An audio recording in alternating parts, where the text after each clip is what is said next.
এই যে শিশু বাচ্চাগুলো মারা যায়, ওরা এই জীবন্ত বাচ্চার মতো ওরাও এরকম মাটির নিচেই খেলিয়ে দেয়। মৃত ব্যক্তিরা জ্ঞান লাভ করে কিছু আর করতে পারে না। ওদের পাওনা এবং উপকার হলো যদি আল্লাহ কবুল করে তাদের কিছু সওয়াব দেন, সেটাই তাদের লাভ। কথা বোঝা গেল কি? তাহলে বলতে পারা যায় জীবন্তদের উপকার দুটো আর মৃতদের উপকার একটা। অথচ সভাগুলোকে আমরা ডেকে থাকি মুর্দাদের নামে, ঠিক কিনা বলে?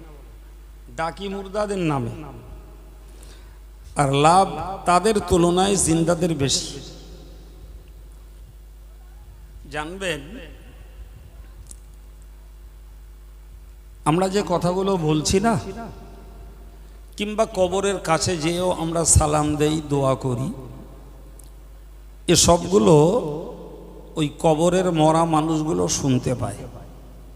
সুবহানাল্লাহ বলে। আমরা যাদেরকে দেখি একেবারেই স্তব্ধ, নিথর, নিস্তব্ধ, ব্যাপারটা এমন নয়।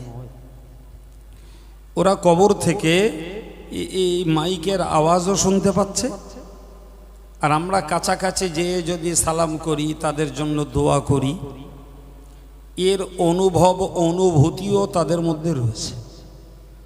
কিন্তু আমাদের থেকে তাদের পার্থক্য হলো এটাই যে আমরা জ্ঞান লাভ করে কিছু করতে পারি, আর মরা মানুষগুলো জ্ঞান লাভ করে তাদের আর কিছু করার থাকে না। কথা বোঝা গেল? তাহলে এই বিশ্বাসটুকু রাখতে হবে যে কবর মানে একেবারে নীরব, নিস্তব্ধ, নীরব নগরী নয় বাবা। ওর ভিতরে কেউ শান্তিতে আছে, কেউ কষ্টে আছে। এই যে শিশু বাচ্চাগুলো মারা যায়, ওরা এই জীবন্ত বাচ্চার মতো ওরাও এরকম মাটির নিচেই খেলিয়ে দাপটে হুড়ে বেড়ায়। সুবহানাল্লাহ। যে ব্যাপারে বাস্তবিকই আমরা একেবারেই অন্ধকারে, আমরা একেবারেই ও ব্যাপারে অজ্ঞ মূর্খ, কিচ্ছু জানি না। মারা গেছে, গোসল দিলাম, কাফন পরালাম, জানাজা পড়ে কবর দিয়ে এলাম, আমাদের ওই পর্যন্ত দায়িত্ব শোধ, এর বেশি আর নয়। তো আমার বলার উদ্দেশ্য হলো যে প্রথমত আমাদের এই বিশ্বাসটাকে গাঢ় করতে হবে যে মরা মানুষগুলো মানেই ওরা পচা সড়া নয়, ওদের ভিতরে যথেষ্ট অনুভূতি রয়েছে, ওরা শুনতে পায়, ওরা দেখতে পায়, ওরা কথা বলতে পারে, এবং আরাম আর কষ্ট দুটোই তারা ভোগ করতে পারে। কথা ক্লিয়ার? শুনুন, বিষয়টা আপনাদের আরো একটু গাঢ় করানোর জন্য দুটো একটা হাদিস বলি, অন্যমনস্ক না, ছোট্ট মজলিস, নীরব জায়গা, কথা মন দেন ভাই। ইসলামের প্রথম যে যুদ্ধ হয়েছিল সেটা ছিল মদিনার উপকণ্ঠে বদর নামক একটি জায়গায়। বদর একটা কুয়ার নাম, সেই মাঠটাতে প্রথম যুদ্ধ হয়। তো সেই যুদ্ধে কাফেররা হেরে যায় আর রাসূলুল্লাহর পক্ষের জয় হয়। তো সেখানে সাহাবী যারা শহীদ হয়েছিলেন, রাসূল তাদের জানাজা পড়ে দাফন করে দেন। কিন্তু শত্রুপক্ষের যারা সেখানে মারা গেছিল, এদের সংখ্যা ছিল 70 জন। তো সাহাবীরা এই সাহাবীদের দাফন করে দেওয়ার পরে রাসূলকে বললেন, হুজুর, এই মাঠে তো অনেকগুলো কাফেরদের লাশ পড়ে আছে, তো এদেরকে কি করব? তো রাসূল বললেন, এক কাজ করো, ওদেরকে টেনে নিয়ে ওই কুয়াটায় ফেলে দাও। কুয়াটায় পানি নাই, গর্তটা আছে, পানি আর ওঠে না। তো 70টা লাশকে এক কুয়ায় ফেলে দিলেন। রাসূলুল্লাহ ওইখানে কাটালেন 3 দিন। তাহলে 3 দিন যে লাশগুলো পড়ে আছে সেগুলো ফুলে ওঠা, পচনা ধরা, দুর্গন্ধ বার হওয়া, এগুলো স্বাভাবিক। রসুল 3 দিন পরে ওই কুয়াটার কাছে গেলেন, সঙ্গে হযরত ওমর আছেন, আরো অন্যান্য সাহাবীরা রয়েছেন। তো রসুল ওই কুয়াটার কাছে যেয়ে যারা কুয়াতে নিক্ষিপ্ত হয়েছে, যাদেরকে ফেলে দেয়া হয়েছে, ওরা সব রসুলের পরিচিতি। যদিও মদিনা থেকে মক্কার ডিস্টেন্স কম বেশি 450 কিলোমিটার, আর এত যোগাযোগমূলক কোনো গাড়ি ঘোড়া কিচ্ছু নাই সেই জমানায়, রাস্তাও নাই। তাহলে রসুল ওদের চেনেন কি করে? ভাই ঘটনা হলো, ওই যে লোকগুলো ওই মদিনার উপকণ্ঠে বদরের ময়দানে লড়াই করেছে, সব মক্কা শরীফ থেকে এসে এখানে মাতব্বারি করেছে। কথা বোঝাতে পারলাম? মক্কা থেকে যেহেতু এসছে, রসুলের বাড়িও তো মক্কায়, অতএব ওদের চেনা রসুলের জন্য আদৌ কঠিন নয়। ওরা কেউ প্রতিবেশী চাচা, কেউ চাচাতো ভাই, কেউ বা মানে বংশীয় সম্পর্কের কেউ নয়, এমনি গ্রামবাসী। রসুল সব কটাকে চেনে। এখন রসুল্লাহ কুয়ার পাশে যেয়ে ওদের নাম ধরে ধরে ডাকছেন, এক একজনকে, আর নাম ধরে ধরে ডেকে, সবার নয়, কয়েকজনের নাম ধরে ডেকেছেন। ডেকে বললেন, ইন্না কদ ওয়াজাদনা মা ওয়াদানা রব্বুনা হাক্কা। বললে দেখো, আমার আল্লাহ আমার সঙ্গে ওয়াদা করেছিলেন যে আজকের সত্যের জয় দেবেন। সুবহানাল্লাহ বলেন। তো আল্লাহ পাক তার ওয়াদা অনুযায়ী সত্যের জয় দান করেছেন। আমরা আজকের যুদ্ধে বিজয় মুকুট পরতে পেরেছি, আল্লাহ আমাদের বিজয় দান করেছেন। সুবহানাল্লাহ। এরপরে ওদেরকে বললেন, ফাহাল ওয়াজাদতুম মা ওয়াদা রব্বুকুম হাক্কা। তোমরা পেয়েছো তোমাদের রব তোমাদেরকে মরার পরে যেটা দেবেন বলে ওয়াদা করেছিলেন। তো ওদেরকে কি দেবেন? আল্লাহর ওয়াদা ছিল মরার পরেই তাদেরকে জাহান্নামের শাস্তি পেতে হবে। এ কথা বোঝা গেল কি? মরার পরে, কবরে যাওয়ার পরে যে লোকটা মুনকার নাকিরের প্রশ্নের জবাব না দিতে পারবে, ওইখান থেকেই তার জাহান্নামের শাস্তি শুরু। কথা বোঝা গেল?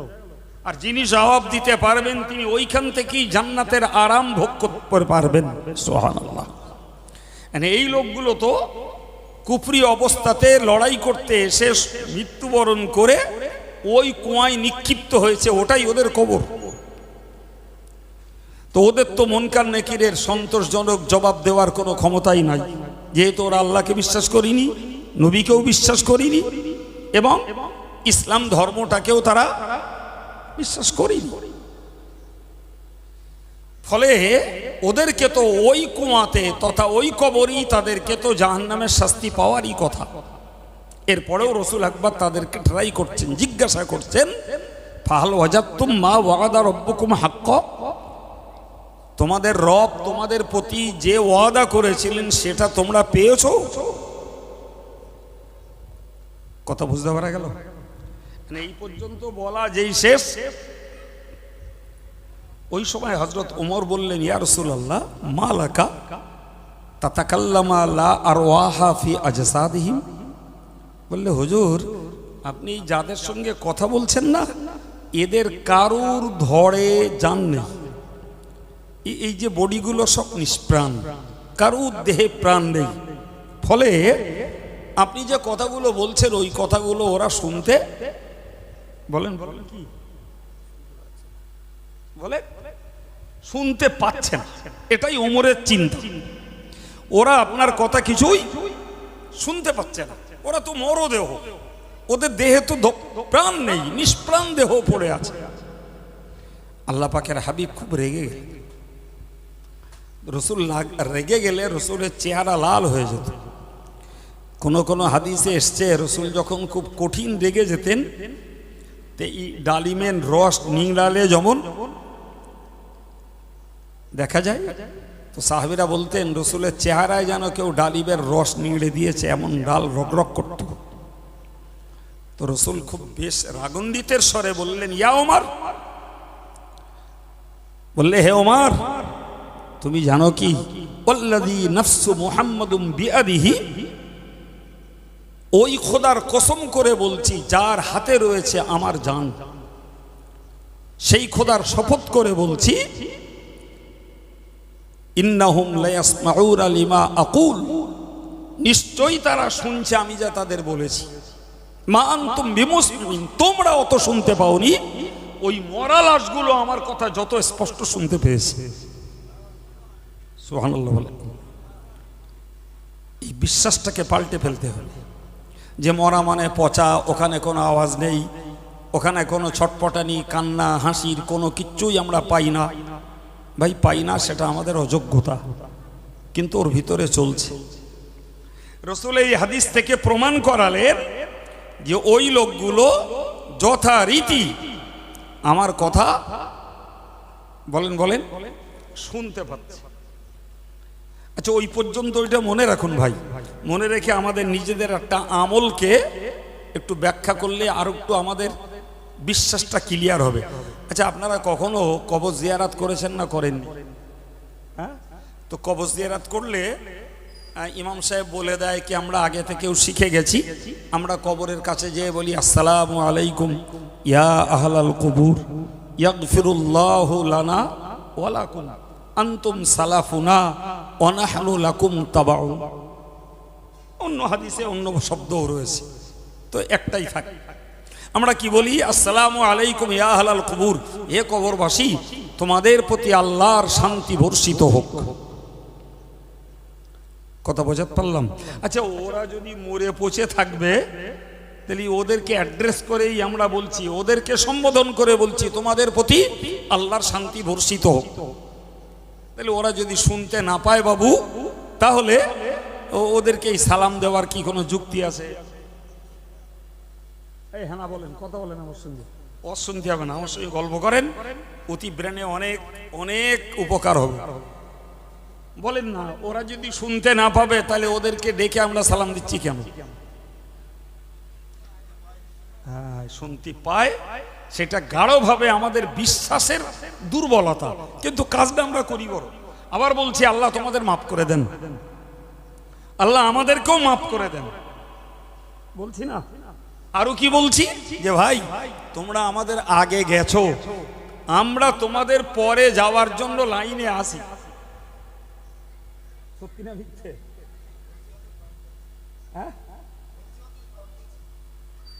কি সত্যি না মিথ্যা? একদম সত্যি। আমিও যা, আপনিও তাই। ওরা গেছে, আমরা যাওয়ার জন্য ওদের লাইনে পিছনে সিরিয়ালে আছি, যাব, আল্লাহ ডাকলেই যেতে হবে। তাহলে এই যে কথাগুলো আমরা মরা লোকেদের কবরের কাছে যেয়ে বলছি, মানে আমরা বিষয়টাকে ঝালাই করি না, যাচাই করি না, কিন্তু কথাগুলো বলছি সব ওরা শুনতে পাচ্ছে, এই বিশ্বাসের ভিত্তিতেই বলছি। নাহলে থোড়াই ওরা শুনতে পাচ্ছে না, আমরা ফাউ বকছি পড়ে পড়ে। কি বাবা? তাহলে বিশ্বাসটাকে গাঢ় করে ফেলুন যে কবরে যারা আছে এরা শুনতে পায়, কে জিয়ারাত করে সালাম দিচ্ছে ওরা দেখতে পায়। আমাদের কান নাই, কিন্তু আল্লাহ ওয়ালার কবর হলে তারা সালামের জবাব দেয়, যিনি সালাম দিয়েছেন তিনি তাদের জবাব শুনতে পান। সুবহানাল্লাহ। সেসব বড় বড় পীর বুজুর্গদের কাজ, আমাদের মতন খুচরো লোকের কাজ না। বসিরহাট হুজুর কবরে সালাম দিয়েছেন, আর কবরের মানুষটা জবাব দিয়েছেন, হুজুর নিজে শুনেছেন, তার জীবনীতে লেখা হয়েছে। একবার সালাম দিয়েছেন, জবাব পাননি, দ্বিতীয়বার সালাম দিয়েছেন, জবাব পাননি, তৃতীয়বার সালাম দিয়েছেন, তিনবার জবাব পাচ্ছেন না বলে যতক্ষণ জবাব না পেয়েছেন ততক্ষণ সালাম দিয়েছেন। সুবহানাল্লাহ। তাহলে আমাদের কান নেই, আমরা শুনতে পাই না, এটা আমাদের অযোগ্যতা। কিন্তু আল্লাহ যাদের যোগ্যতা দিয়েছেন তারা শুনেছেন, এ কথা তাদের জীবনীতে উল্লেখ করা রয়েছে। কথা বোঝা গেল? হ্যাঁ, এবার বলুন, আমি বা আমার পূর্বে যিনি ওয়াজ করে গেছেন, কি ইমাম সাহেব ওয়াজ করেছেন, কি আরও জীবনে অনেকবার ওয়াজ শোনা আছে, ওয়াজের মজলিস হয়েছে, তো যত কথা মজলিসে হয়, কাছাকাছি কবরস্থান থাকলে তারা শুনতে পায়, তো তারা আবার আমল করবে নাকি? বলেন বলেন। তাহলে জ্ঞান লাভ করে মরা লোকের কিচ্ছু নাই, জ্ঞান লাভ করে মরা লোকের কিচ্ছু নাই। জ্ঞান লাভের উপকারিতা জীবন্ত লোকের, আর সওয়াব জিন্দার যেমন মুর্দার তেমন। সুবহানাল্লাহ। তাহলে প্রকৃত অর্থে মরা লোকের নামে ডাকা হয়, কিন্তু উপকার বেশি জীবিতদের। আর বলবো না, এখনো অনেক তথ্য প্রমাণ মনে আসছে, আর বলবো না, সময় বেশি খাওয়াবো না। আমি এতক্ষণে আপনাদের একটা বিশ্বাস গাঢ় করতে চেষ্টা করেছি যে মরা লোকগুলো নিস্তব্ধ নিথর নয়।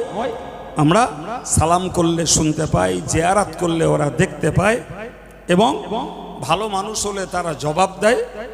পাশাপাশি আমরা যে সবরেসানি করি, এই সওয়াব তাদের রুহে পৌঁছালে তারা শান্তি পায়, এবং এবং যে সমস্ত পরিবারের লোকেরা তাদের বাড়ির লোকেদের জন্য দোয়া সবরেসানি করে না, তাদের কষ্টের বদদোয়ার ভাগ এই বাড়িওয়ালাদের ভাগেও ঘাড়েও পড়ে।